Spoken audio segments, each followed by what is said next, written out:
Obrigado a você que tem me assistido, tem me acompanhado através dessas mensagens, que eu espero que Deus esteja muito, muito mesmo falando ao seu coração, abrindo a sua mente, fazendo entender o poder da palavra dele ao nosso coração. E o objetivo de Deus é trazer-nos reconciliado para ele através do Senhor Jesus Cristo.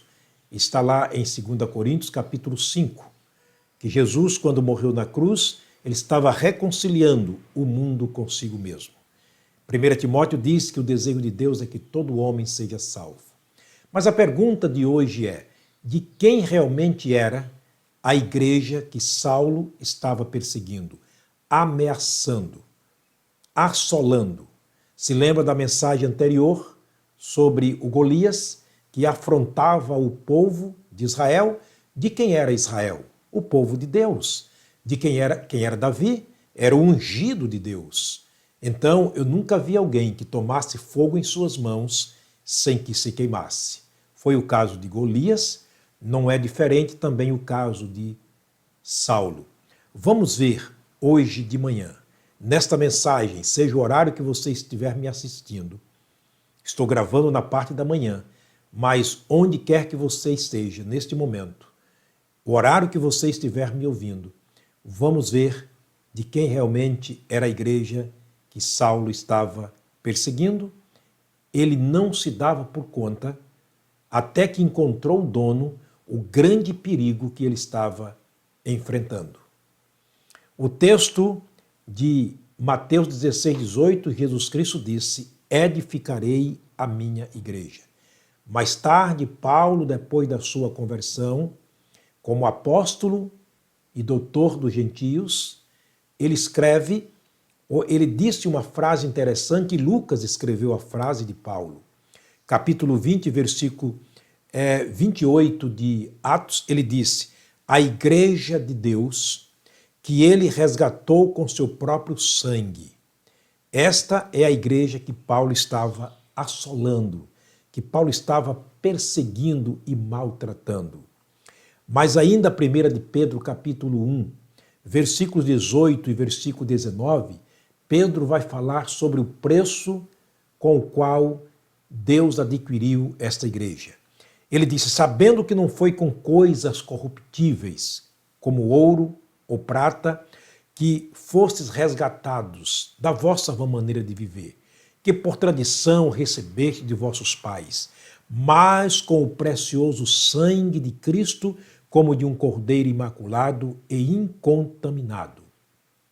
Esses textos declaram a igreja como propriedade de Deus, do Senhor Jesus Cristo. Ainda nós temos Efésios capítulo 1, versículos 20 a 22, Paulo falando sobre a igreja do Senhor Jesus, ele disse: Deus se manifestou em Cristo Jesus, ressuscitando-o dentre os mortos e pondo-o à sua mão direita nos céus, acima de todo o principado, de todo o poder, de toda a potestade, de todo o domínio e de todo nome que se nomeia não só nesse século, mas também no vindouro.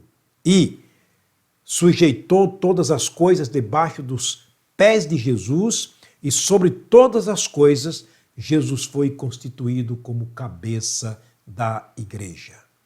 Imagine o perigo que Saulo estava correndo em perseguir a igreja do Senhor e nem imaginava que um dia pudesse encontrar o proprietário dessa igreja. Mas temos mais alguns textos interessantes que comprovam Jesus sendo o dono da igreja. Jesus é o resplendor da glória de Deus, a expressa imagem da sua pessoa, sustentando todas as coisas pela palavra do seu poder. Diz o texto que, feito por si mesmo a purificação dos nossos pecados, assentou-se à destra da majestade nas alturas.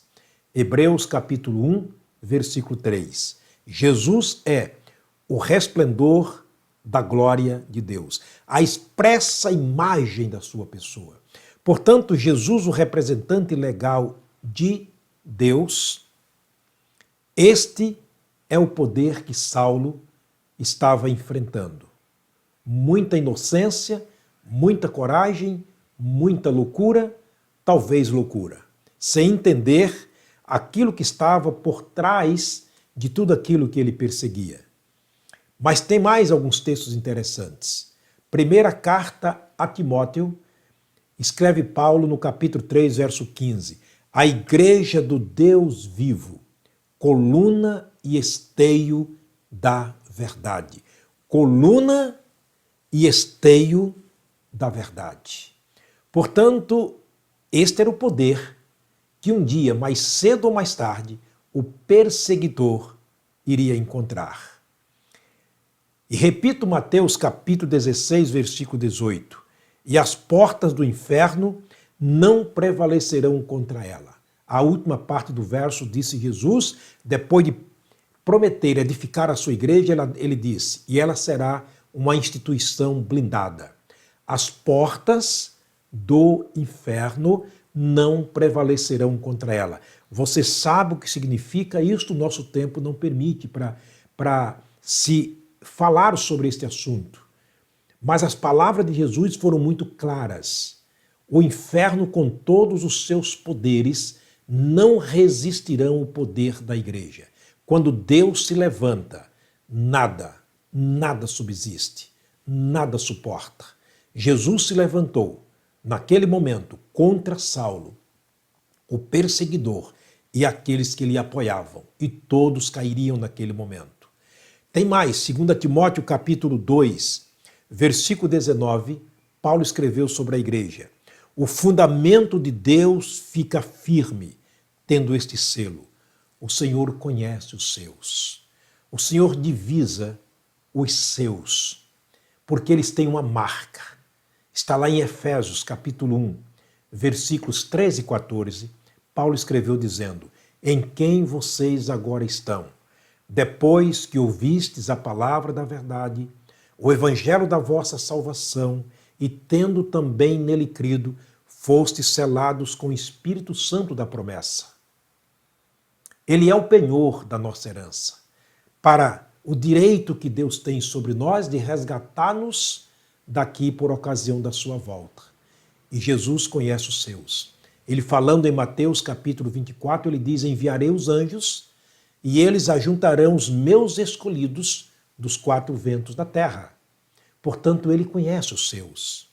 Ninguém pode se confundir ou confundir-se no meio da multidão. Ninguém passará despercebido, porque aquele que é salvo tem a marca do Senhor Jesus Cristo. Paulo disse aos Gálatas, a partir de agora ninguém me importuna, porque eu trago no meu corpo as marcas do Senhor Jesus. Já estou crucificado com Cristo e vivo, não mais eu. Mas Cristo vive em mim. O viver que agora vivo na carne, vivo-a na fé do Filho de Deus, o qual me amou e se entregou a si mesmo por mim. Gálatas capítulo 2, versículo 20.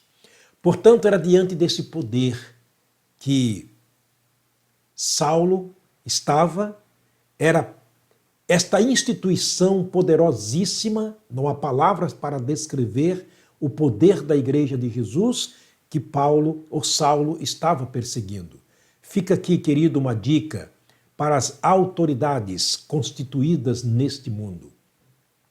Se cada autoridade pudesse dar conta de que a pessoa em si não é autoridade, mas que recebe a autoridade, que toda autoridade vem do alto, e não há autoridade acima de Deus, eu tenho certeza que teríamos um mundo muito mais justo. Teríamos uma sociedade muito mais justa. Se pelo menos nós entendêssemos como homens que um dia seríamos despidos, ou seremos despidos para sermos vestidos de novo, para irmos para a cova e sermos destruídos pelos vermes da terra. O mundo seria muito mais justo. Os homens agradariam muito mais a Deus. Os homens governariam o mundo muito melhor sob a orientação e o poder que Deus lhe concedeu. Que Deus permita que nós, como autoridades, pastores, pais, ou seja, qualquer autoridade, possa compreender que nós estamos diante da maior de todas as autoridades, a qual jamais poderemos vencer, senão pelo seu próprio poder. Nada pode ir contra a verdade, a não ser pela verdade. Que Deus te abençoe. Vamos orar mais uma vez. Pai querido, obrigado, meu Deus, por estarmos aqui diante da Tua palavra, falando sobre a Igreja do Senhor Jesus Cristo, e pedimos que o Teu Espírito Santo esteja compungindo os corações que estão me ouvindo nesse momento. Que a Tua palavra, Senhor, possa esclarecer aquilo que eu não posso fazer. Nós oramos pelas famílias de um modo geral. Oramos pelas autoridades constituídas do nosso país e do mundo de um modo geral. Que conscientizem-se, ó Deus, que são agentes que receberam o poder, a autorização para agir em benefício dos mais desprotegidos. Nós oramos com gratidão no nosso coração, no nome de Jesus. Amém. O Senhor te abençoe, o Senhor te guarde. Até a próxima mensagem, se Deus nos permitir. E aí nós vamos ver realmente o duelo entre Jesus, o dono da igreja, e Saulo, o perseguidor da igreja de Jesus. Deus te abençoe.